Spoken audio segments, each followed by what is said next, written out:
All right, great. Thanks everyone for coming. Great pleasure to be able to introduce Dr. Lingwei Li. So Dr. Li is currently a postdoc at CU Boulder at INSAR, which is looking at microplastics in the Arctic Ocean. This talk is going to be on her PhD work that she did at Ohio State University with a famous paleo-oceanographer, Shengyu Liu, who some of you may know. And this is looking more at paleoclimate, the global ocean circulation with using geotracers and Earth system models. There is a connection to looking at microplastics in the Arctic Ocean in that they're both looking at tracers. Yeah. And also Dr. Li will be starting as an assistant scientist at CESM in next fall. So thank you for being here. Thank you. Yep. Thanks for the warm introduction. This is really my first time to visit Miami, so it's really nice to be here. And I'm really excited to get to share more about work I have done. I hope people in the back could hear me, so feel free to stop if you couldn't hear me. So a little bit myself, yes. My PhD works mainly focused on the paleo-oceanography, past change of ocean circulation, and geotracer applications in the Earth system models. And now I'm a postdoc at University of Colorado Boulder. But my current research tends to explore modern Arctic Ocean with microplastics. So today I'm going to talk about understanding changes of global ocean circulation and geotracers in Earth system models. And because most I will be talking about is based on my PhD work, so I really want to first acknowledge my PhD advisor, Dr. Jane Liu, as well as my current postdoc mentor, Dr. Alexandra Young, as well as my colleagues and friends. So today we live in a warm interglacial world with sizable ice sheets confined to the Antarctica and Greenland. However, during glacial period, some other continental regions were also covered with ice sheets. So here it shows glaciated North Atlantic, and we could see a huge expansion covering most of Canada. And this term, we named this term as the Last Glacial Maximum, comparing to what we had at present day. So associated with this large volume of ice on land was a global sea level drop of roughly 120 meters and an extremely cold climate with global mean temperature estimated to be 3 to 5 degrees cooler than present day. And more importantly, since the LGM, the atmospheric carbon dioxide CO2 increased from 180 to 280 parts per million volume, and temperature increased significantly. So this transition from the last deglaciation maximum, LGM, to our current warm interglacial world is therefore named the last deglaciation. So then many studies try to figure out specific mechanism responsible for this deglacial CO2 rise, and the ocean has been identified as a key regulator because it is the largest reservoir for carbon. So one hypothesis that has been proposed is called isolated reservoir, which calls for the ventilation of this carbon-rich deep water mass system. So here,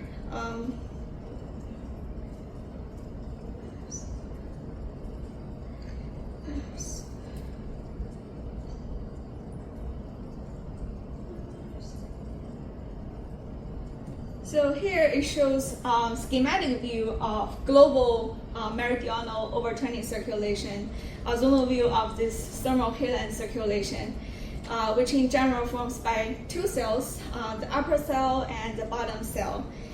But so it's believed that this process, this overturning circulation facilitated CO2 exchange between the atmosphere and ocean, allowing CO2 outgassing from the deep ocean to the atmosphere.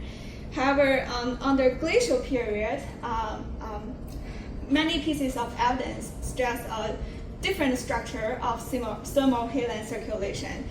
So these deep water masses were isolated and poorly ventilated, trapping CO2 in the deep ocean.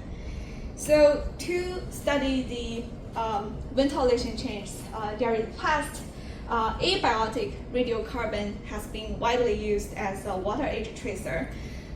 In principle, it's considered as the best proxy to study ventilation change because there's only one single source from the atmosphere, spatially uniform atmosphere. And once it enters into the ocean, there's no change in ocean biogeochemistry, and it will decay with time and depths. So here it shows the modern time abiotic radiocarbon activities for zonal section along the equator, and we could see the values get more negative or more depleted with depths. So that means the radiocarbon reconstructions in terms of BAH or BPH serve as a natural clock to study ocean ventilation time. So without running specific equations, the BAAH really means the age difference between the bottom benthic foraminifera carbon-14 age and contemporary spatially uniform atmospheric carbon-14. And BPH means the age difference between the bottom benthic foraminifera carbon-14 age and the local surface planktonic carbon-14 from the same sediment core, assuming the bottom water is from the surface, local surface. So, for example, Skinner et al. 2010 uses BPH and BAH to study the ventilation changes near the South Atlantic. So take the BPH, for example, the values are relatively older at the LGM, and it's getting younger. There is a last deglaciation. So that means the water was, the bottom water was poorly ventilated at the LGM, meaning trapping the CO2 in the deep ocean. So besides these paleo proxies, Earth system models are also widely used, but because both proxies and model data have large uncertainties, so the model data discrepancies are sometimes hard to address. So to meet this challenge, different geologically important tracers, geotracers, are directly implemented into the state-of-the-art Earth system models, allowing direct model data comparison. So in the following analysis, I'm going to use two transient simulations of the ocean evolution of the last deglaciation, CITrace and iTrace, to see the ventilation, how the model thinks the ventilation changes during the entire last deglaciation. And both transient simulations incorporate different geotracers, such as the water isotopes, the carbon isotope, neodymium, and protactinium cerium. Interestingly, the model simulations show that the carbon-14 may not be capable of detecting large-scale deglacial ventilation changes. So here it shows the results of CITrace, for example. The top panel is showing the global average below 1,000 meter, and the true model ventilation age is represented by the ideal age tracer, which is set to 0 at the ocean surface and ages with time along circulation. So this black line. And the simulated radiocarbon reconstructions is represented by this orange line and blue line. So we could find two things here. First, both BAH and BPH are incredibly older at the LGM than the present day. So this is largely consistent with paleopraxis. And secondly, both BAH and BPH are older than the true model ventilation age. So this inconsistency between the true model ventilation age, IH tracer, and the simulated radiocarbon raises two questions in the model context. First, why are the radiocarbon age different from the true ventilation age, and how to estimate the true ocean ventilation age from the ocean radiocarbon? And secondly, why is the true ocean ventilation age comparable between the LGM and present, and why does it increases to its oldest value around 13 Ka? So the first question is analyzed separately, and a new approach is using the so-called weighted BPH, because the deep water mass may originate remotely far away from the sediment core site. For example, in the North Pacific, the bottom water is mostly from the Southern Ocean, so the local planktonic carbon-14 can be different from the true planktonic carbon-14, leading to the biases in the application of BPH. So in this BPH, in red line, the age of upstream surface water is estimated from multiple planktonic carbon-14 age weighted by their respective contributions to the deep water mass. And these contributions is estimated based on the Geotracer experiment in the CEITRACE.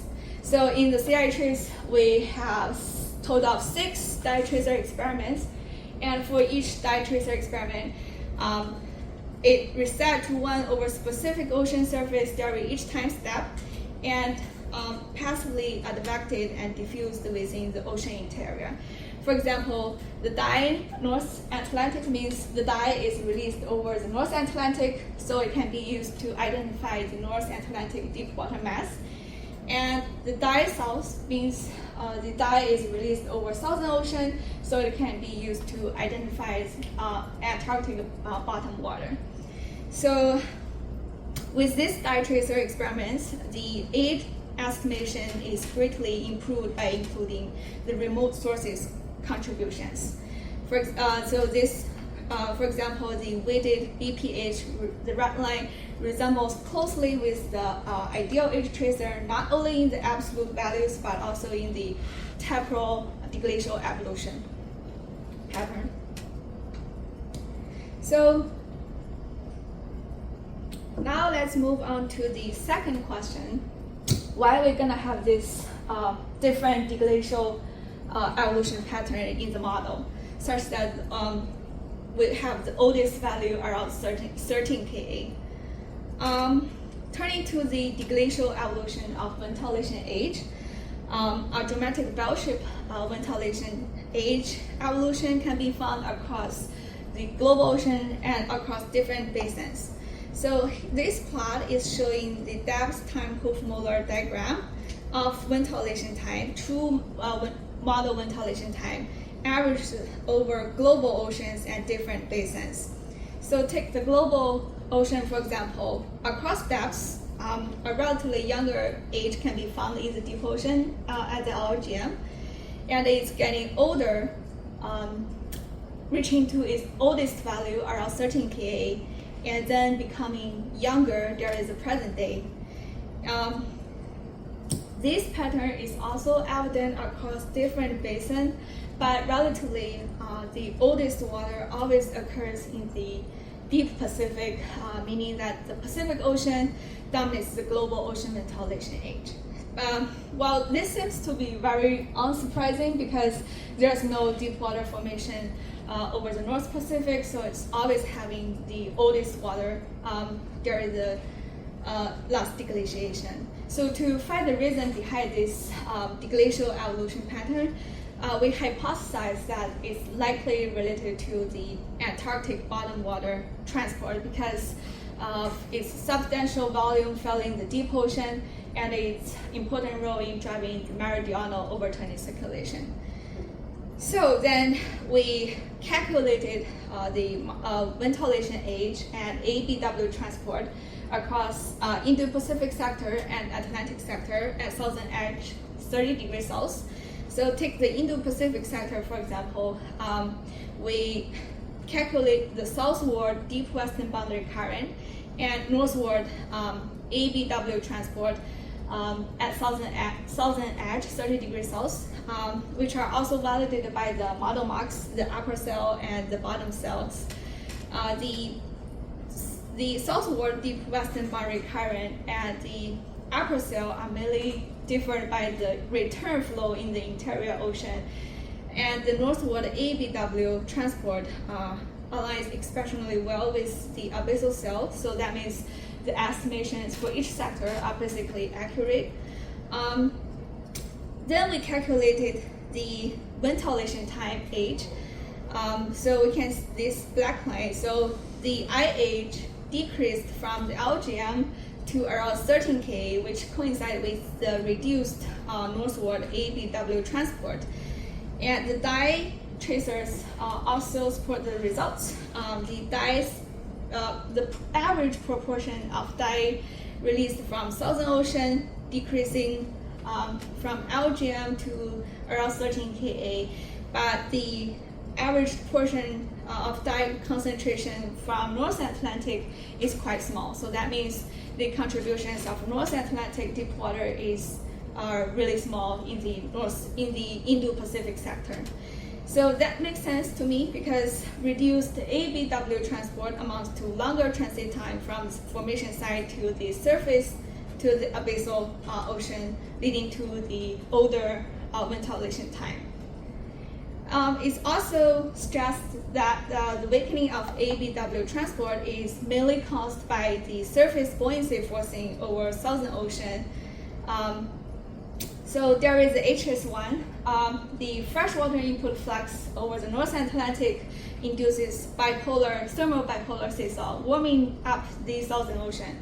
So with deglacial CO2 rise, collectively, the sea ice over the Antarctica is retreated with less spring rejection, ultimately leading to the weakening of AABW transport.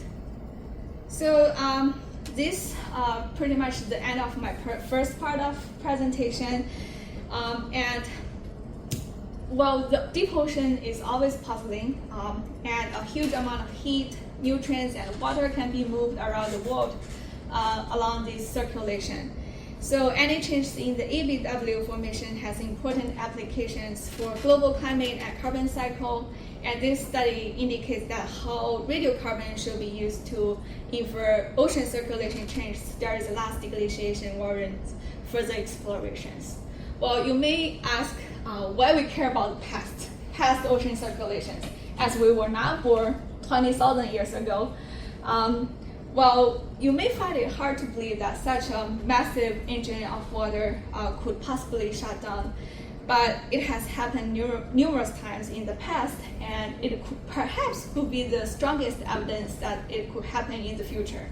So studying past ocean circulations provide a really good opportunity, not only more accurate constraints on the past global climate and carbon cycle, but also insights for the future climate projections with rising CO2 trend. Now let's switch gear and explore something is happening recently. We may hear a lot about microplastics these days and how pervasive they are in our environment and our daily lives. So today, microplastics is a massive marine litter problem in world's ocean, which may persist for centuries because of their persistent nature. But in general, although there's no standard definition for microplastics, but here the commonly used definition about microplastics is they are just plastic pieces with particle size smaller than 5 millimeter in diameter.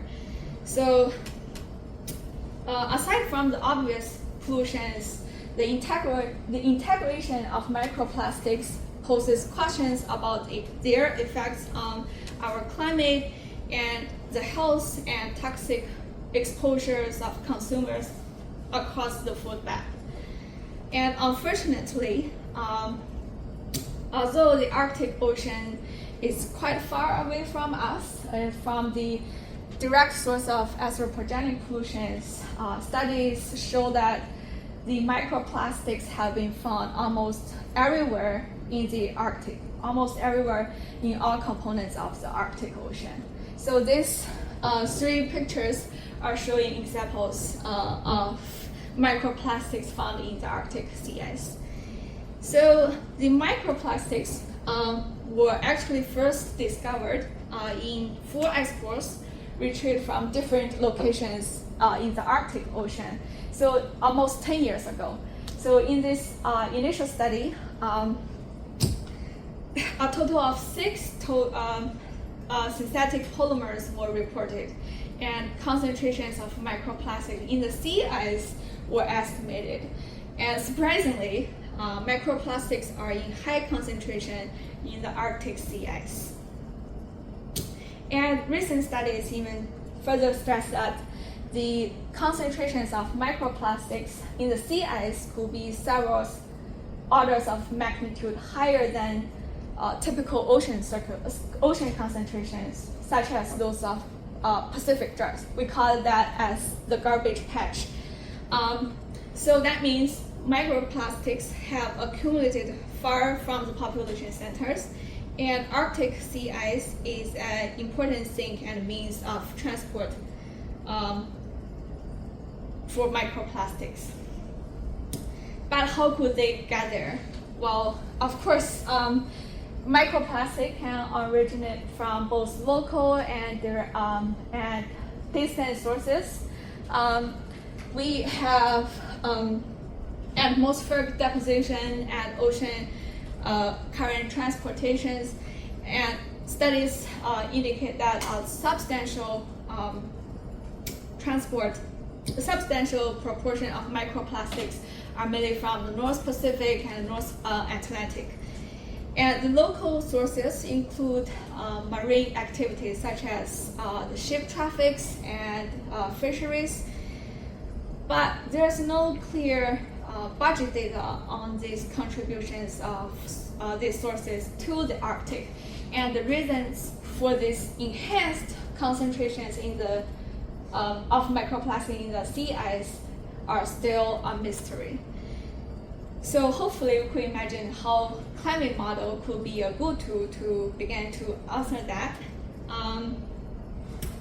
So to better understand the mechanisms and factors concentrating microplastics in the Arctic sea ice, our modeling team have been working to implement microplastic as a new class of passive tracers in the Community Earth System Model version 2, CESM 2. And for now, 2 tracers were developed, one neutrally buoyant microplastic and one positively buoyant microplastics. And we are not modeling negatively buoyant microplastic because they do not make it to the surface Arctic Ocean where they would interact with the sea ice. So, and also buoyancy only affects the tracer movements in the ocean.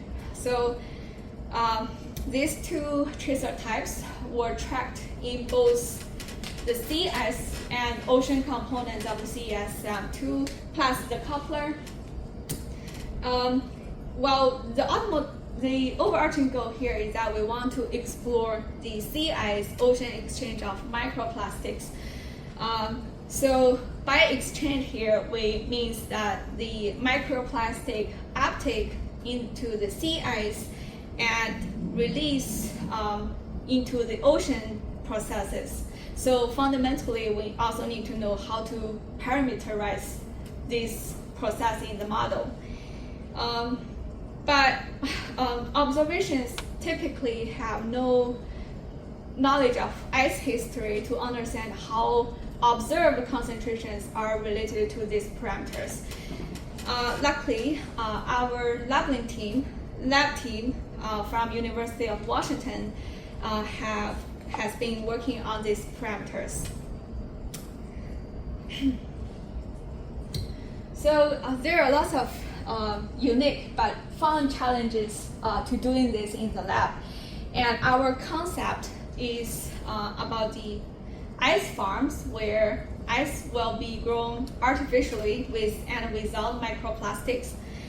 And then we're gonna have a transition to implement lab studies in the 1D ice pack model to inform model parameters for microplastic uptake and release processes in the sea ice component. So here, the top panel is showing an example comparing the lab and model ice thickness with time. So here, the model tries to adjust forcing such as ice conduction, water salinity, water temperature to replicate the lab ice growth with time. So they would really have a similar ice growth with time. And in the model, the concentration of microplastics is represented by a function of two ice growths, the basal ice and frazal ice growth, and also as sea ice melting as well as snow ice formation. So we could have several sensitivity tests with different parameters to see how the model thinks the microplastic should be taken by ice in lab. But unfortunately, the lab microplastic concentrations for comparison is still in progress, and hopefully we hope lab experiments could provide some insights into how the microplastic should be taken or frozen in the ice. For the 3D modelings, we now start to run spin up sea ice and ocean spin-up simulations for spin-up. This plot is just an example of how it looks after 6 years of running. We have surface neutrally buoyant microplastics as well as surface positively buoyant microplastics. For now, we can see we have more positively buoyant microplastics after 6 years of running because we have more positively buoyant microplastic input flux into the ocean. So hopefully, we hope running this kind of simulation with microplastic tracer could provide some insights on the microplastic exchanges between the sea ice and ocean component and how the microplastic distributions looks like in the Arctic, and investigate the how future climate change will impact the microplastic distributions in the Arctic. So, the whole topic about microplastic is very interesting, but so far the results are very preliminary. Same as other research questions, the more we know, we don't know. So, we hope this topic about microplastics looks interesting to you, and that's all about my presentation, and any questions are welcomed. Thank you very much.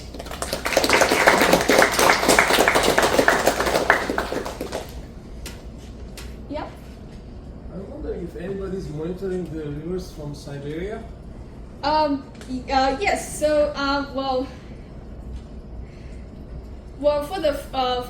for now we only have one forcing input flux for the microplastics retrieved from Fort Morales Makeda 2021, and that's the only forcing we have so far, and we can see there's no input flux from the Arctic. But this is very beginning for this topic, and we were also considering to add the local Arctic forcing input in the near future. But for now, we're just start to run the spin-up simulation to see how it looks like in the model. But that's really a good question to have a local forcing equal flux for that. Yeah. I wanted to ask about the earlier the glacial ocean Yep. results. So, do you think that the interpretation of the carbon-14 is wrong for the real ocean? And then what would be the implication for the carbon cycle then? I mean, for the observed C14 changes, and that they're saying that the deep ocean ventilation was not that different from today. So from paleopraxis, it's always just that we have like poorly ventilated deep ocean as the LGM, but in the model, it seems like we have a very strongly ventilated deep ocean as the LGM. But that's the research, the results from the CI-trace and I-trace. And I feel like probably more data comparisons will be needed for that. But for now, it just indicates that from the model results from the CESM2, it seems like to have a very strong simulated glacial deep ocean as LGM. So hopefully we could have some applications for the radiocarbon reconstructions using like so-called weighted BPH to see if we could have different results for that to infer the deep ocean deep ocean ventilation time. So what would be the implication if this was the true ventilation of the real world ocean? What would be the implication for the carbon cycle? Yeah. So well, I guess if this is true for in the real world, where like we have very strong ventilated glacial deep ocean, that means I don't know, like maybe we have different mechanisms for the deglacial carbon CO2 rise.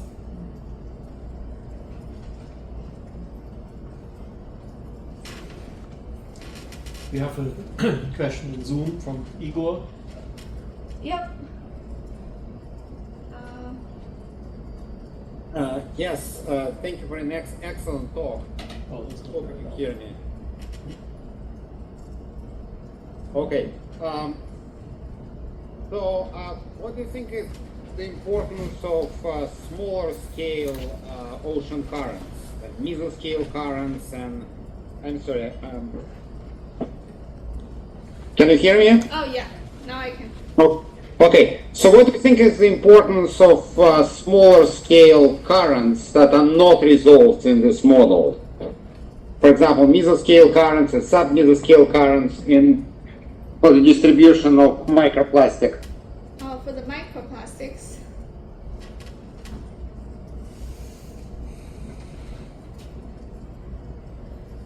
You mean the role of this currents for the concentration of microplastic in the Arctic sea ice? Right. I'm specifically asking about small, so this is a model-based study. Yep. So I'm wondering, what do you think is the importance of currents that may not be resolved in this model? Mesoscale and sub-mesoscale currents. Yeah, well, that's really a good question. So for now, well, the whole topic about microplastic is new to me, so I'm trying to answer as best as I can. For now, we are just running like 1D degree couple sea ice and ocean couple simulation, and we understand that it's not eddy resolving resolution, but in the future we're gonna run a higher resolution, like 0.1 degree, to see if there's any effect of this small scale transport on the microplastic concentrations. Thank you. Yeah, Appreciate thank you it. very much for the question. Of course, thank you.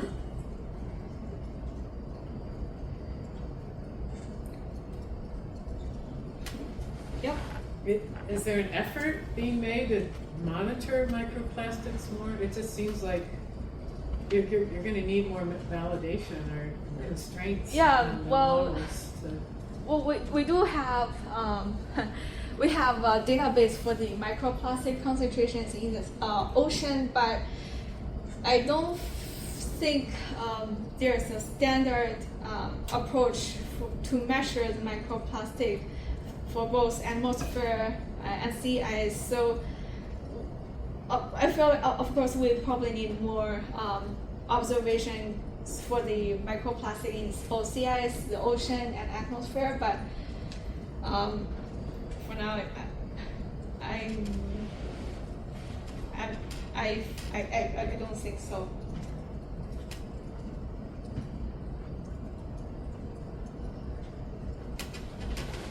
No further questions? Yep. Yeah, so thank you very much for a very nice talk. I have a question about, you mentioned there's a lot of microplastic over the sea ice region. My question is about, it is because of the ocean circulation, or there's a role from the atmospheric circulation as well that's dumping from the tropical or subtropical microplastic in the high latitudes? Well, yeah. Well, so of course we have lots of sources transporting the microplastic into the Arctic sea ice, and we do have atmospheric deposition. So for now, well, in the model we do include the microplastics from the atmosphere, but because there's no like standard approach to measure the microplastic from the atmosphere, so we don't really have standard forcing input flux from the atmosphere. So currently it's just set as a constant value as the source from the atmosphere. But well, there are lots of stuff I'm not covering today, but I'm happy to share if you have any questions. But for now, I'm just start to run the sea ice ocean coupled simulations. But in the future, I'm gonna run a fully coupled simulation. But even though in the fully coupled one, we just have a constant value as the atmospheric source input flux. But that's really a good question, and we were like considering as next steps for the future. Thank you. Can I ask another question? Yep. So I have a question about your last slide, if you go. So, the last one. Thank you, slides. Yeah. Yeah. Yes, I struggle to understand what these two plots is about. Is it the observation where we have the micro? Like, I really don't understand what this plot is about. This, because for 3D model, we just get started to run this simulation, and now it's running for like 60 years. So these are the four things you used to do? No, this is the model results of the spin-up simulation. So it's forced by the input flux, like that. So we just have one forcing input flux for the spin-up simulation, and we just assume there's 19% of total input flux as a neutrally buoyant microplastic, and 49% as positively buoyant microplastics. So that's these two plots is showing the input direct input flux for simulations, and after running 60 years, that's what we have in the model.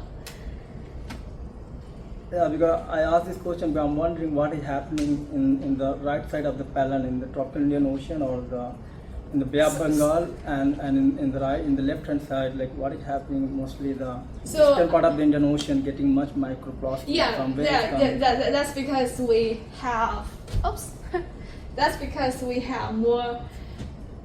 See, for the input fluxing, we have really high concentrations of ocean concentrations of microplastics around East Asia. So after running 6 years, that's why we have really high values around here. Thank you. Yeah. Okay. Okay. Yeah, thank you very much for being here. It's very nice